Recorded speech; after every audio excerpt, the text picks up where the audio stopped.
સારવાર માટે પૈસાની સગવડ કરી રહી હતી પત્ની આઈસીયુથી ભાગીને આવેલા પતિએ કહ્યું, મને દોરડાથી બાંધી રાખ્યો હતો। મધ્યપ્રદેશના રતલામ જિલ્લામાં 80 ફૂટ રોડ પર આવેલી ડીડી હોસ્પિટલ નામની હોસ્પિટલમાં દર્દીને આઈસીયુમાં જબરજસ્તી બાંધી રાખી તેના પરિવારજનો પાસેથી પૈસા પડાવ્યા હોવાનો મોટો ખુલાસો થયો છે। આ હોસ્પિટલમાં બંટી નીનામા નામના દર્દીને આઈસીયુમાં દાખલ કરી તેની પત્નીને સારવાર માટે વધુ પૈસાની જરૂર હોવાનું કહી પૈસાની માંગ કરી હતી। પત્ની પૈસાની સગવડ કરવા હોસ્પિટલમાંથી બહાર ગઈ હતી ત્યારે અચાનક તેનો પતિ ઊભો થઈ હોસ્પિટલની બહાર આવ્યો હતો અને પોતાને આઈસીયુમાં ગોંધી રાખ્યો હોવાનો ખુલાસો કરી હોસ્પિટલના કૌભાંડનો પર્દાફાશ કર્યો હતો। લક્ષ્મી નીનામાએ જણાવ્યું કે મારા પતિને પહેલા મેડિકલ કોલેજ લઈ ગઈ હતી, ત્યાંથી ડોક્ટરે તેમને ઇન્દોર રિફર કર્યો હતો, પરંતુ મેં બંટીને રતલામની આ ખાનગી હોસ્પિટલમાં દાખલ કરાવ્યો હતો, જ્યાં ડોક્ટરે કહ્યું કે દર્દીની હાલત નાજુક છે, દર્દી કોમામાં છે, બચવાના પ્રયાસો થઈ રહ્યા છે, તેની કરોડરજ્જુ તૂટી ગઈ છે અને તે બોલી પણ શકતો નથી, જેથી વધુ પૈસા જમા કરાવવા પડશે।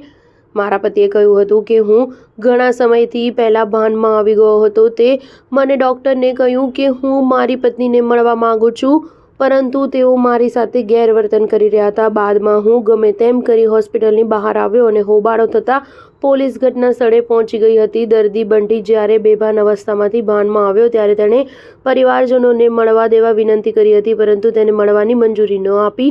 એક ડોક્ટરે તેની પાસે આવ્યા અને બૂમો પાડવા લાગ્યા હતા કે તમારે ક્યાંય જવાની જરૂર નથી, અહીં જ રહો। તેના હાથ પગ પણ બાંધી દીધા હતા, ધાક ધમકીથી આઈસીયુમાં જકડી રાખ્યો હતો। માથામાં પથ્થર વાગ્યો હોવાથી તે એક દિવસ સુધી બેભાન રહ્યો હતો।